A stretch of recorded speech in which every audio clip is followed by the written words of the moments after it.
Amém. Vamos ler então o que está em Mateus, capítulo de número 5,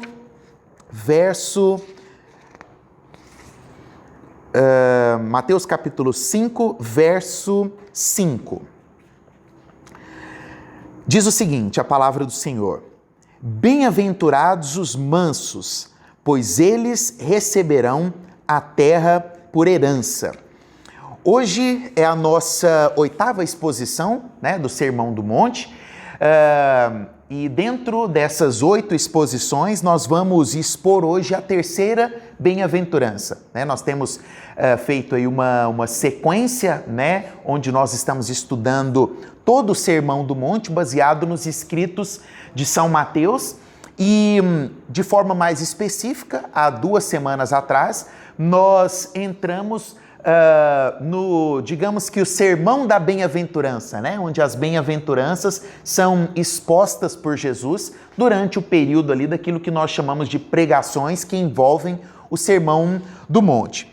E dentro desse contexto, nós vamos hoje falar dessa bem-aventurança que se refere ou que se arremete aos mansos, ou em algumas versões, como a NVI, por exemplo, humildes. Acho que a NVI e a NVT traz como humildes, bem-aventurados os humildes ou os mansos, porque eles herdarão a terra. Mais uma vez, para que nós possamos adentrar no estudo dessa bem-aventurança, nós precisamos trazer à memória um aspecto que nós temos falado desde a primeira bem-aventurança, que é o aspecto do paradoxo do reino. Nós vimos na primeira bem-aventurança que bem-aventurados são os pobres, e trata-se de um paradoxo, porque como nós vamos entender que um pobre é feliz ou bem-aventurado? E nós vimos a essência da pobreza a qual Jesus estava se referindo, Esse paradoxo também ele vai de frente com a bem-aventurança da semana passada, onde talvez é um maior paradoxo ainda, Feliz é o que chora, Nós vimos isso na semana passada. Mas através daquilo que nós aprofundamos e da permissão de Deus em nos revelar aquilo que Jesus estava dizendo, aquilo que Jesus estava pregando, nós vimos a essência do chorar, que é o chorar pelo seu próprio erro, pelo seu próprio pecado. E tudo isso, de certa forma, vai muito de frente com o nosso contexto social da atualidade. É por isso que nós precisamos voltar ao contexto de Jesus para entender, de fato, aquilo que Jesus estava ministrando, aquilo que Jesus estava pregando.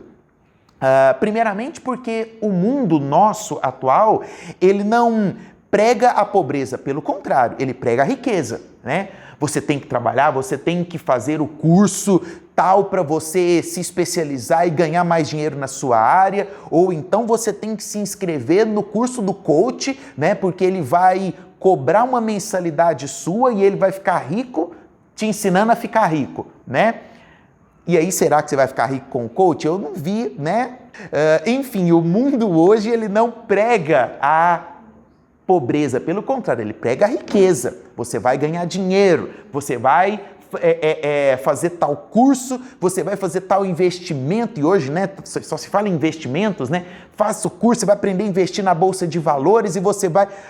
A premissa do mundo não é pobreza, é a riqueza, A premissa do mundo não é chorar, é se alegrar. Faça tudo para você ser feliz, seja feliz, Nós falamos disso na semana passada, homem não chora, Seja feliz, obtenha felicidade e as riquezas vão te trazer felicidade. Tudo isso vai contra aquilo que Jesus está pregando no Sermão do Monte.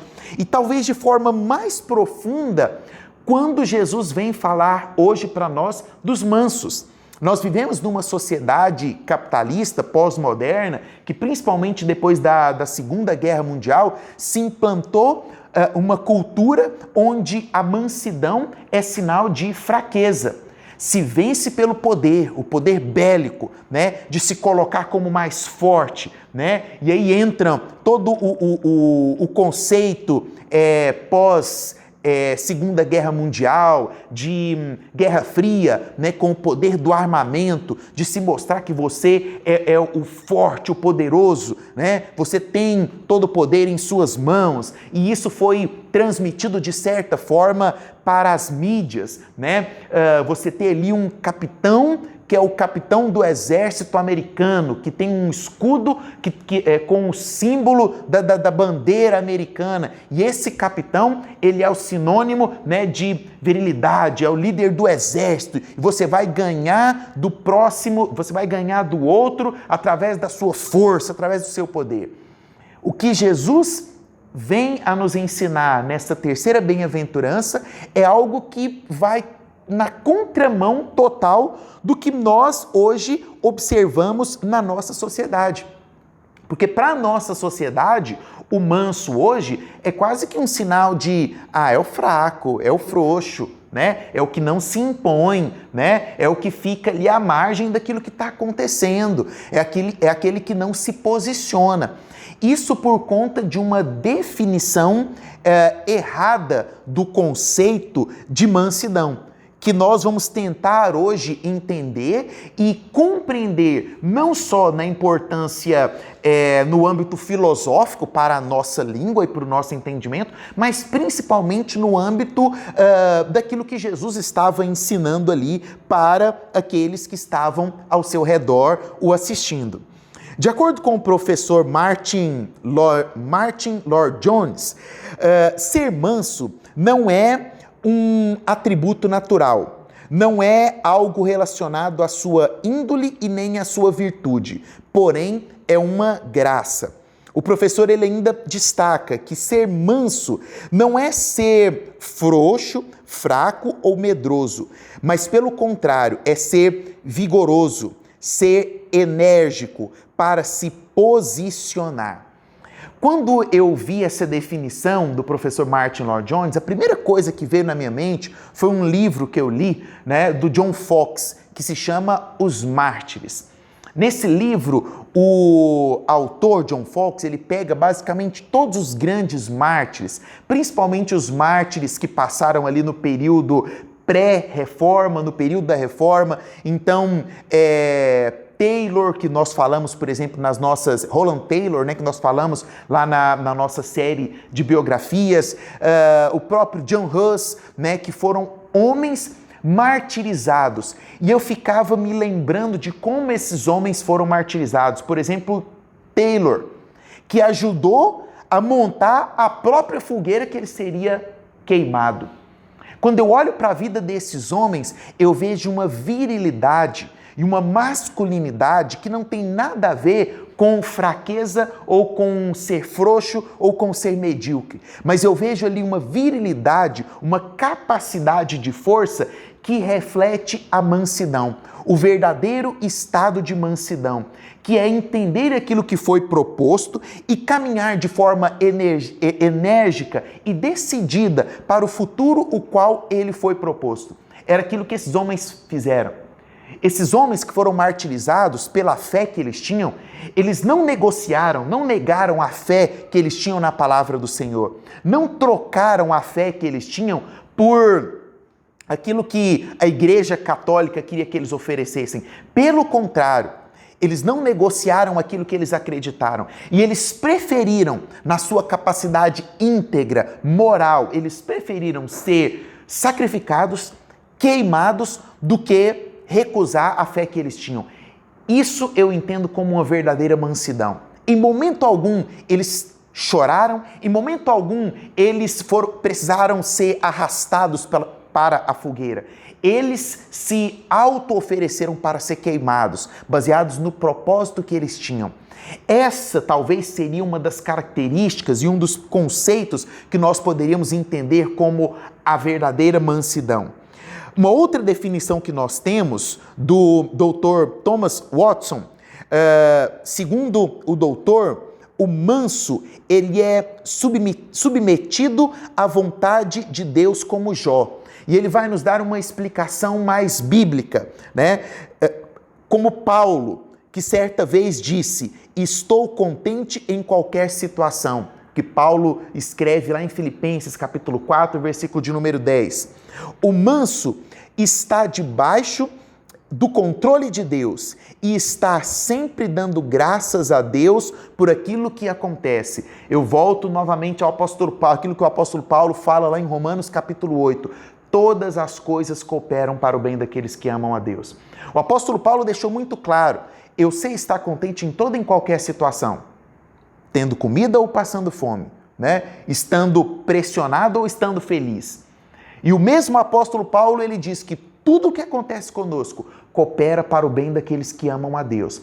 Essa característica de ver Paulo dentro de uma prisão, sendo subjugado, maltratado, escrevendo isso para que nós hoje pudéssemos entender, é uma característica de alguém que é manso, alguém que é submisso à vontade de Deus, que sabe que tudo o que está acontecendo com ele está acontecendo mediante aquilo que está exposto ou aquilo que está claro dentro da palavra de Deus. Agora, qual o significado original? Qual foi a palavra no original que Jesus usou ali para esse termo manso?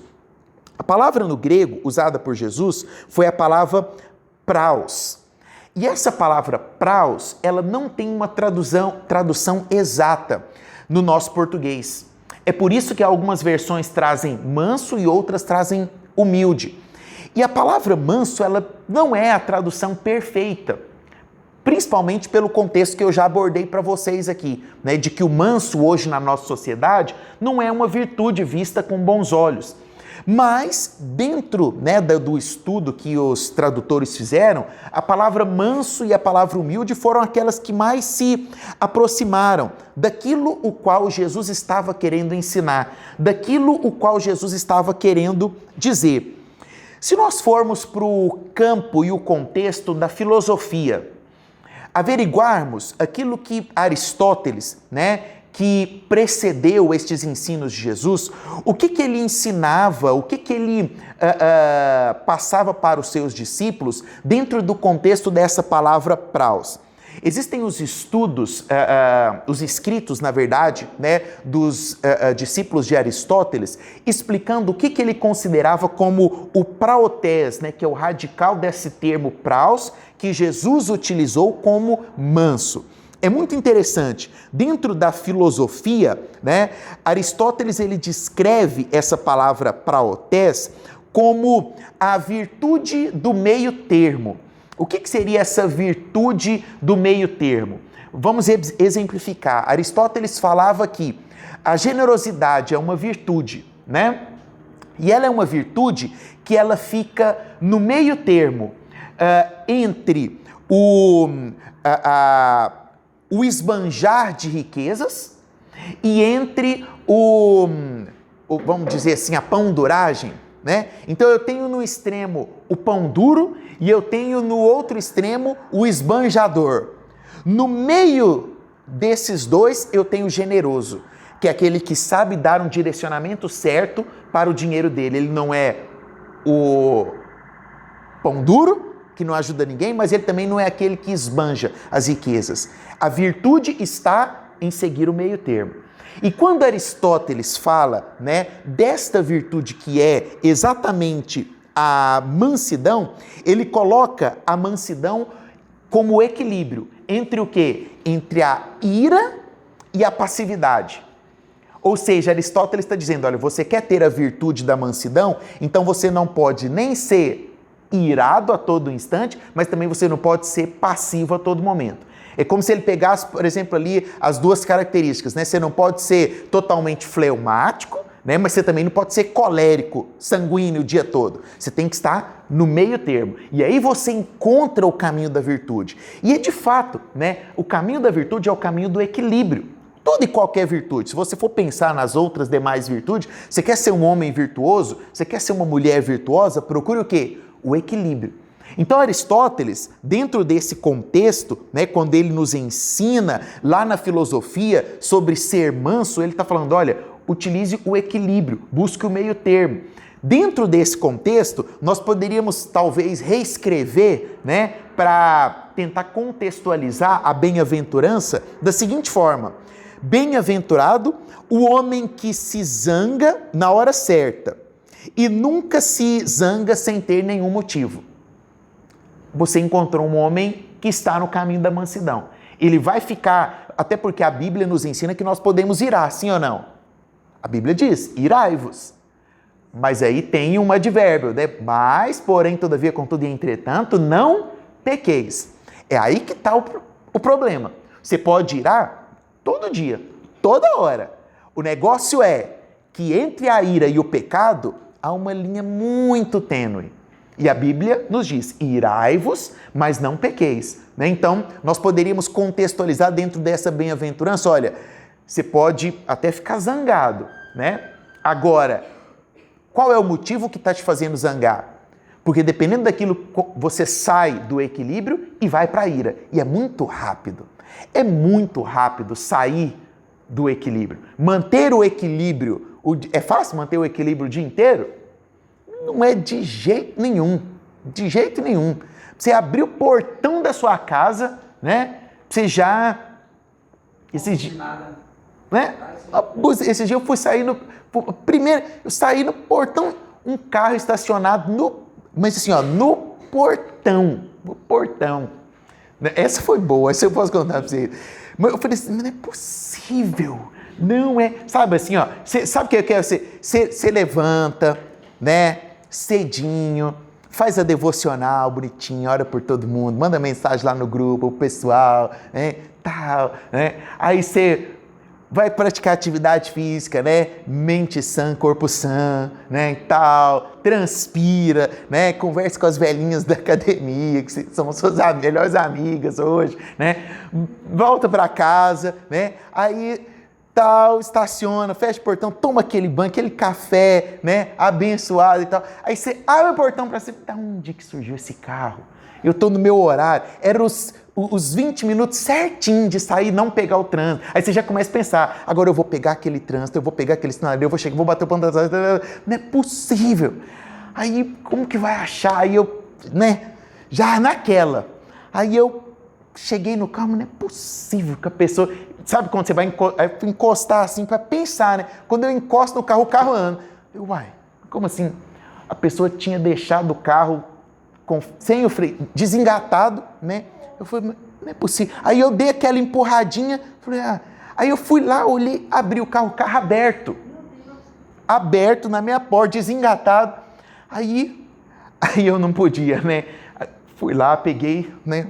Um caderno na minha mochila, né? Meu querido, não zanga. Primeiro lugar, não estacione na porta dos outros. Em segundo, não deixe seu carro mais aberto, né? Aí, quando eu abri a porta do carro dele, né? O que tinha lá no banco dele? Tinha uma Bíblia lá. Deixei debaixo da Bíblia, né? Empurrei o carro dele e saí para trabalhar. A gente sai do equilíbrio fácil demais. Fácil demais. E o que Jesus está nos chamando nessa bem-aventurança é exatamente para esse princípio, de que nós, como cristãos, como filhos, nós não podemos, por qualquer coisa, sair desse equilíbrio. Trazendo, né, esse contexto para o contexto da teologia, saindo da filosofia e trazendo para a teologia. William Barclay, ele diz algo muito interessante. Ele fala o seguinte: os cristãos nunca devem resistir aos que querem ofendê-los, mas devem se zangar quando eles próprios ofendem aos outros. Olha que coisa interessante. Como cristãos, nós temos que tomar cuidado a todo instante para não ofender ninguém. Não ofender ninguém com a minha buzina, não ofender ninguém com o recado que eu vou deixar lá, né, no banco dele, mas a minha maior ofensa tem que ser comigo mesmo, quando eu descubro e percebo que eu ofendi alguém. Aí eu estou chegando no equilíbrio.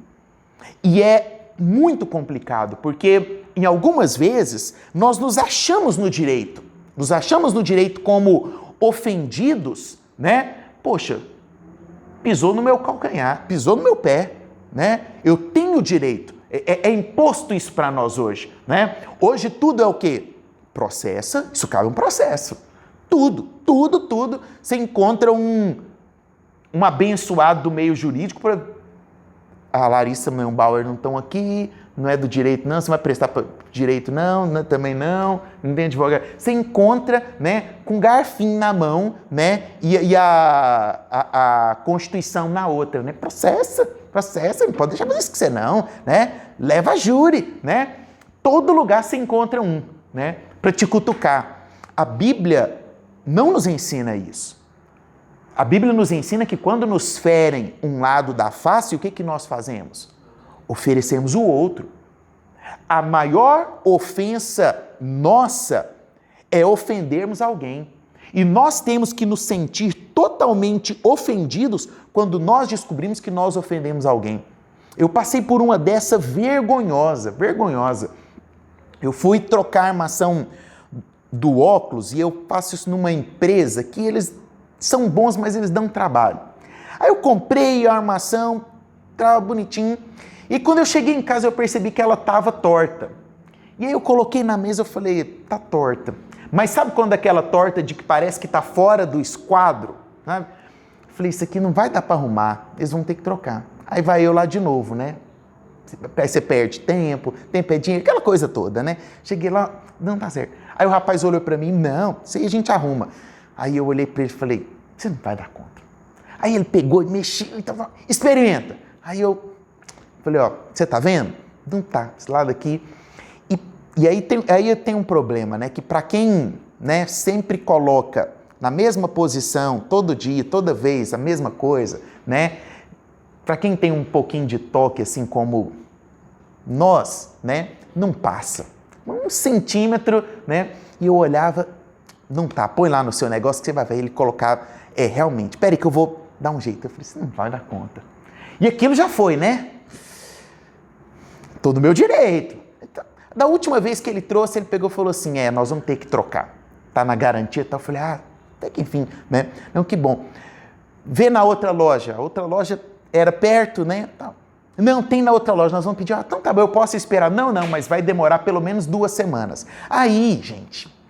Aí eu fiquei, né, endemoniado, possesso, como um ser humano pobre que eu sou, né. Falei, não é possível uma coisa, eu estou no meu direito, não, vai o negócio, daqui não pode ir lá buscar, eu espero aqui, não, porque não sei o que e tal. E aí, eu posso ser ofendido como cristão, e eu vou ser ofendido como cristão. A Bíblia me ensina, a Bíblia diz que eu vou passar por isso. Eu não posso ofender como cristão. E aí eu peguei e falei assim, é mesmo?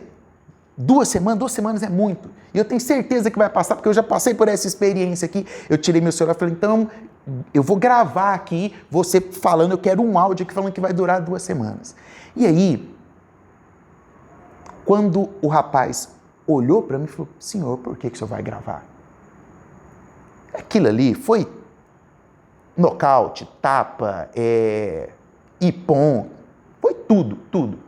Ele olhou dentro dos meus olhos, no profundo dos meus olhos. E aí você fala, eu acabei de ofender ele.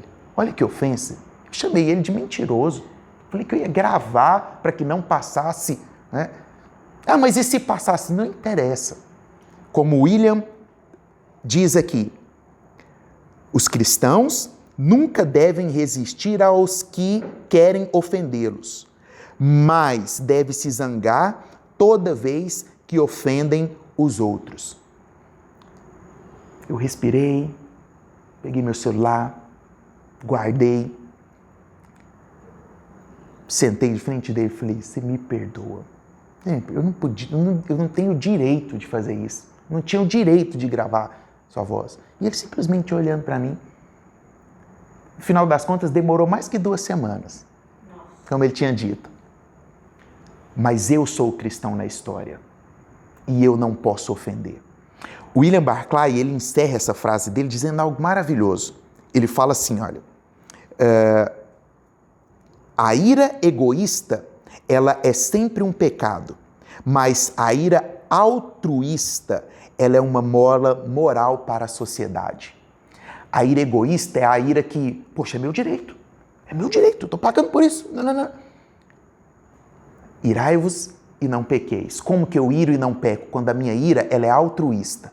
Eu estou muito irado com o que está acontecendo comigo. Eu estou no meu direito. Mas dentro do meu direito, eu vou exercer a minha cristandade de recolher na minha insignificância e de aceitar a ofensa.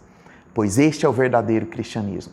E aí, se nós pegássemos essa definição teológica e fôssemos reescrever, né, a bem-aventurança, nós poderíamos dar um significado para ela de que bem-aventurado, né, é aquele que olha para dentro de si mesmo e reconhece que o maior de todos os errados é você mesmo. No grego, a palavra praus, ela era muito usada para o significado de domar um animal, ou o animal que é domado pela voz do seu senhor. Você já viu aquele cachorro bravo que tá latindo, todo mundo da família chega lá e fala, para, aí chega o dono dele. Ele murcha na hora. Ele está domado para ouvir a voz dele. E aí, se você pode, né, você pegar os animais selvagens que atuam no circo, tal, o leão, não sei o quê, ele é domado, ele é ensinado a ouvir a voz do domador dele. Jesus usou exatamente esse termo. Bem-aventurados os praus, bem-aventurados os mansos, bem-aventurados aqueles que são domados pela voz do seu Senhor. Você pode estar latindo do jeito que for, você pode estar reclamando do jeito que for. Quando a voz do seu Senhor chega no teu coração, e essa voz chega, quando essa voz chega, você puxa a cadeira, senta de frente para a pessoa que está te ofendendo e fala, você tem razão, você tem razão, eu não tenho razão. E aí nós poderíamos dizer, né, bem-aventurado o homem que coloca os seus instintos e paixões, todos eles, sob o domínio do seu Deus. Bem-aventurado o manso. Isso é ser manso. Eu tenho a razão, eu estou no meu direito, mas eu sou domado pela voz do meu Senhor. E eu sei ouvir a voz do meu Senhor. Quando o meu Senhor me diz para mim calar, eu tenho que calar. E aí nós podemos concluir com algumas aplicações práticas para nós. Mansidão ela é um fruto do Espírito, como a Bíblia nos ensina, né? A mansidão ela está ligada ao domínio próprio. Se não houver frutos do Espírito em nós, nós não somos cristãos de fato. Nós estamos vivendo uma incoerência. O domínio próprio, ele é fundamental na vida de todo cristão. A própria Bíblia, ela nos ensina que mais forte é aquele que domina o seu espírito do que aquele que domina uma cidade. Mais forte é aquele que domina o seu espírito do que aquele que domina uma cidade. Não é a imposição bélica. Nós estamos vendo hoje, infelizmente, uma guerra, né, entre dois países, entre um país gigantesco e um país minúsculo, onde, lógico, existem fatores econômicos que estão ali no plano de fundo, né? Mas não tem outra explicação mais plausível que não seja a explicação de que a Rússia quer mostrar o quê? Força, poder. Ela não precisava fazer o que eles estão fazendo. Não tem...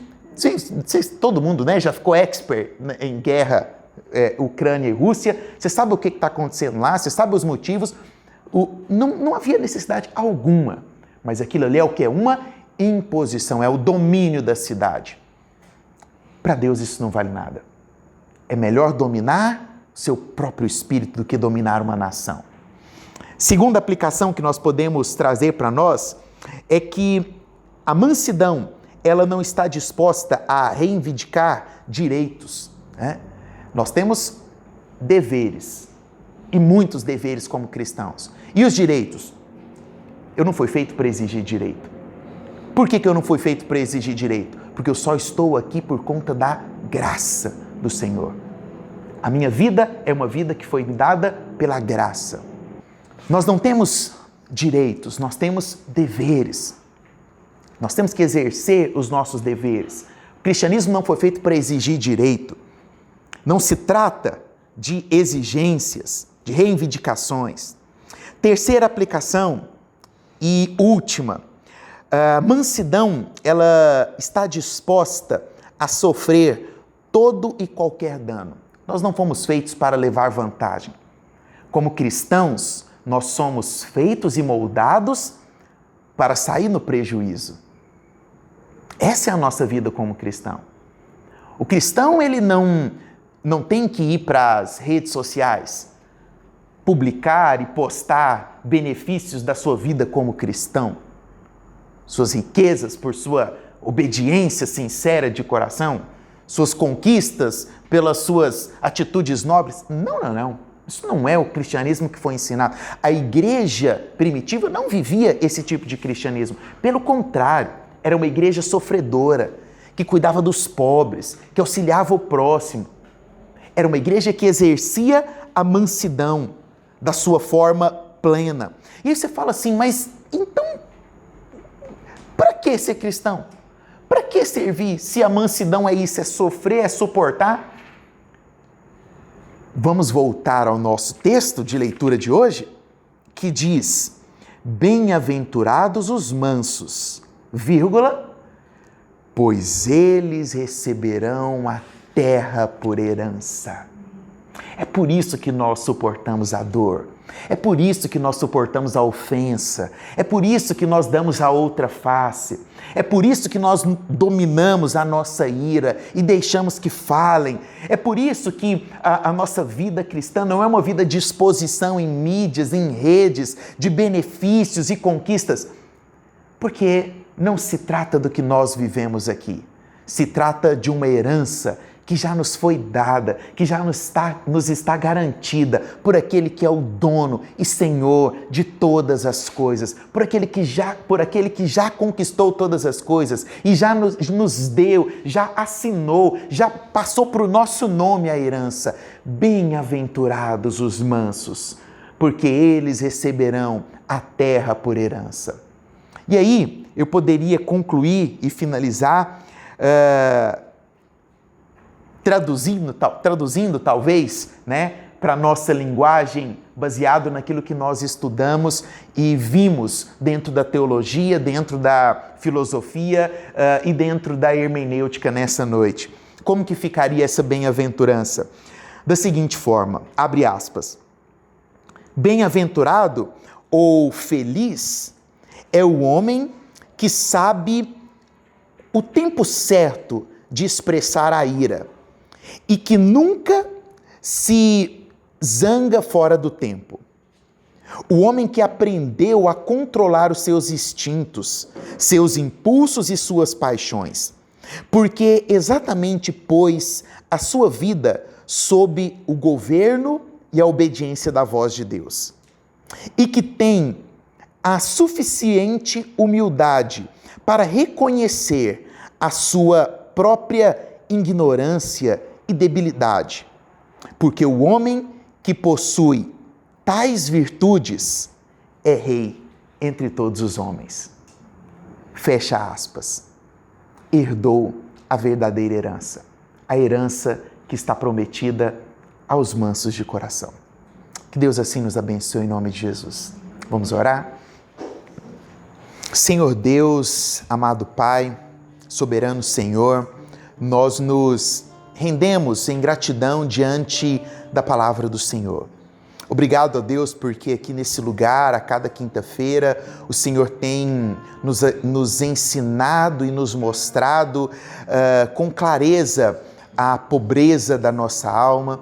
Obrigado porque aqui nesse mesmo lugar o Senhor tem nos feito derramar lágrimas de arrependimento. Obrigado porque aqui nesse lugar o Senhor tem nos mostrado o caminho do equilíbrio, ó Deus.